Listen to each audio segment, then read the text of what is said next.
মোবাইলটাকে হাত থেকে কিছুক্ষণের জন্য নামিয়ে রাখবেন, এরপর আলসিটাকে ঝেড়ে ফেলে দিয়ে টুকটুক করে চলে যাবেন রান্নাঘরে। এরপরে বানিয়ে নেবেন এরকম নরম তুলতুলে তুলার মতো পাউরুটিগুলো, যেটা ঘন দুধের মধ্যে চুবিয়ে খেতে এত বেশি মজার যে কেউ এই রুটি দেখলে তার খেতে ইচ্ছে করবে। এতটা বেশি পারফেক্ট হয় বাসায় তৈরি এই পাউরুটিগুলো, স্বাদে গন্ধে কালারে একেবারে অতুলনীয়। তো আপনিও কিন্তু এরকম সুপার সফট নরম তুলতুলে তুলার মতো পাউরুটিগুলো বানিয়ে নিতে পারেন। প্রথমে এখানে আমরা 1 কাপ দিয়েছি কুসুম গরম পানি, রেগুলার চায়ের যে কাপ থাকে প্রত্যেকের বাসায় সেই চায়ের কাপ। এরপরে এখানে আমি একটা ইস্ট নিয়েছি, সেই ইস্ট থেকে চা চামচের 1 চামচ ইস্ট দিয়ে দিয়েছি। 2 চামচ দিয়েছি চিনি আর স্বাদ মতো লবণ। ভালো করে চিনিটা গলিয়ে নিচ্ছি এবং ইস্টটাও পানির সাথে খুব ভালোভাবে মিশিয়ে নিতে হবে।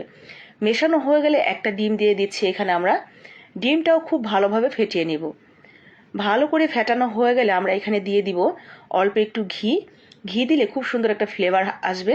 যদি হাতের কাছে না থাকে আপনারা রেগুলার রান্নার তেল অল্প একটু দিয়ে দিবেন।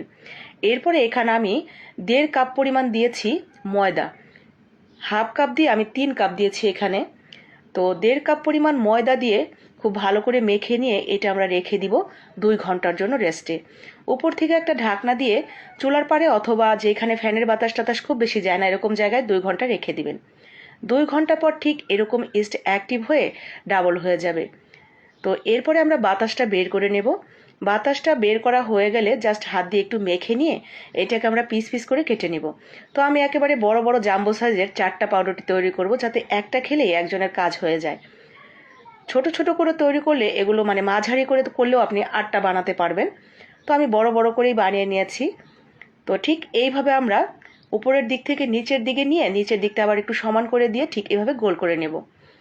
সবগুলো গোল করা হয়ে গেলে জাস্ট বেলন দিয়ে সামান্য একটু চ্যাপটা করে বড় করে নেছি, খুব বেশি পাতলা করব না। তো ঠিক এরকম যখন হয়ে গেছে এরপরে ছুরির যে পেছন দিকটা, ছুরি অথবা চামচের ডাঁটটার যেটা হাতের কাছে থাকবে, একটু দাগ কেটে সুন্দর করে নিয়েছি। আর উপর থেকে একটু দুধ ব্রাশ করে দিয়ে সাদা তিল দিয়ে ডেকোরেশন করে নিয়েছি। মাঝখানে একটা কিশমিশ দিয়ে নিলাম। ডেকোরেশনের ব্যাপারটা সম্পূর্ণ আপনার নিজের মনের মতো করে ডেকোরেশন করে নেবেন। তো আমি এভাবেই করে নিলাম। এরপরে আমরা তেলের মধ্যে ছেড়ে দিব। তেলটা কিন্তু খুব বেশি গরম না, দেখতেই পাচ্ছেন খুব বেশি বুদবুদ কিন্তু উঠছে না। ঠিক এরকম হালকা গরম তেলের মধ্যেই দিয়ে দিবেন। আর পুরো পাউরুটিটা কিন্তু এরকম হালকা গরম তেলের মধ্যেই বানাবেন, এতে করে পুড়েও যাবে না, আবার একদম ভেতর থেকে উপর পর্যন্ত খুব সুন্দরভাবেই সিদ্ধ হয়ে যাবে। তো এরকম হালকা হালকা গরম তেলের মধ্যে দিয়ে আমরা আস্তে আস্তে রুটিটাকে এপাশ ওপাশ করে ভেজে নিয়েছি। আপনি যেরকম কালার করতে চান ঠিক ওরকম কালার করে তুলে নেবেন। কেউ যদি একটু বেশি সাদা সাদা করতে চান তাহলে আগেই তুলে নেবেন, আর একটু কালার করতে চাইলে একটু পরে তুলবেন। চলেন এখন দেখি এটা কতটা পারফেক্ট হলো সবগুলো। দেখেছেন? মাশাআল্লাহ, আলহামদুলিল্লাহ। আমার তো দেখেই প্রাণ ভরে যাচ্ছে, চোখ জুড়িয়ে যাচ্ছে। আপনারা দেখেই হয়তো আন্দাজ করতে পারছেন এটা কতটা ভালো লাগবে খেতে আর কতটা পারফেক্ট হয়েছে। তো পুরোপুরি মোবাইল থেকে বোঝার উপায় নেই আর আন্দাজও করতে পারবেন না, তার জন্য আপনাকে কষ্ট করে বাসায় একটু তৈরি করে খেতে হবে। আর তৈরি করে খাওয়ার পর কেমন লাগলো সেটা কিন্তু অবশ্যই আমার কমেন্ট বক্সে জানাবেন। আর আপনার সুন্দর সেই নাস্তাটার ছবি তুলে আমার কমেন্ট বক্সে দিয়ে দিবেন। আমি সহ বাকিরাও দেখে নিতে পারলাম আপনার সেই সুন্দর রেসিপিটি। তো কেমন হলো আজকের আমার এই রেসিপিটা, আপনার মনে জায়গা করে নিতে পারলাম কিনা সেটা জানি, অবশ্যই লাইক কমেন্ট শেয়ার করে দিবেন।